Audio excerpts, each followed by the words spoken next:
ഇപ്പം ട്രെൻഡിങ് ആയിക്കൊണ്ടിരിക്കുന്ന ഐറ്റമല്ല ഇത്.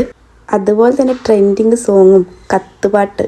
അപ്പോൾ വീഡിയോ ആദ്യമായിട്ട് കാണുന്നവരാണെങ്കിൽ ചാനൽ ഒന്ന് സപ്പോർട്ട് ചെയ്യുക. ഇതിൽ ഞാൻ എടുത്തത് പൈനാപ്പിൾ ആട്ടോ. നിങ്ങൾക്ക് എന്ത് വേണമെങ്കിൽ എടുക്കുക, കക്കിരി ആയാലും പച്ചമാങ്ങ ആയാലും ഒന്നും കുഴപ്പമില്ല. ഞാനിവിടെ പൈനാപ്പിൾ എടുത്തിട്ടുണ്ട്. അത് 2 സൈഡ് കട്ട് ചെയ്തിട്ട് അതിൻ്റെ തൊലി ഫുള്ള് പോക്കുക, എന്നിട്ട് നന്നായിട്ട് കഴുകിയെടുക്കുക കേട്ടോ. നിങ്ങൾക്ക് ഏത് ഷേപ്പിൽ വേണമെങ്കിൽ കട്ട് ചെയ്തെടുക്കാം. ഞാൻ സെൻറ്ററിൽ കട്ട് ചെയ്തിട്ട് പിന്നെ അങ്ങനെ ചെറിയൊരു പീസാക്കിയിട്ട് എടുക്കുക കേട്ടോ. എന്നിട്ട് ഇതിലേക്ക് വേണ്ടത് മുളക് പൊടി, ഉപ്പ് പൊടി, പിന്നെ കുറച്ച് വെളിച്ചെണ്ണ. സുറുക്കല്ലാത്തതുകൊണ്ട് ഞാൻ ചെറുനാരങ്ങ നീരാട്ടോ ഇട്ടിട്ടുള്ളത്. കുറച്ച് വെള്ളം ഒഴിച്ചിട്ട് നന്നായിട്ട് മിക്സ് ചെയ്യാം കേട്ടോ. അതിന് ശേഷം ഇതിലേക്ക് നമ്മൾ കട്ട് ചെയ്ത് വെച്ചിട്ട് പൈനാപ്പിൾ ഇട്ട് നല്ലോണം മിക്സ് ചെയ്ത് കൊടുക്കാം കേട്ടോ. നല്ലോണം എല്ലായിടത്തും ഈ മസാല പിടിക്കണം. റെസ്റ്റ് ചെയ്യാൻ വെക്കൊന്നും വേണ്ട, അപ്പം തന്നെ നമുക്ക് തിന്നട്ടോ. അടിപൊളി ടേസ്റ്റാണ്. അപ്പോൾ എല്ലാവരും ട്രൈ ചെയ്ത് നോക്കാം. ഇത് കഴിക്കാത്തവരൊന്നും ആരും ഉണ്ടാവില്ല, എന്നാലും കഴിക്കാത്തവരുണ്ടെങ്കിൽ ഒന്ന് ട്രൈ ചെയ്ത് നോക്കാം. ഇത്രയേ ഉള്ളൂ. വീഡിയോ ഇഷ്ടപ്പെട്ടാൽ ലൈക്ക് ചെയ്യുക, സപ്പോർട്ട് ചെയ്യുക.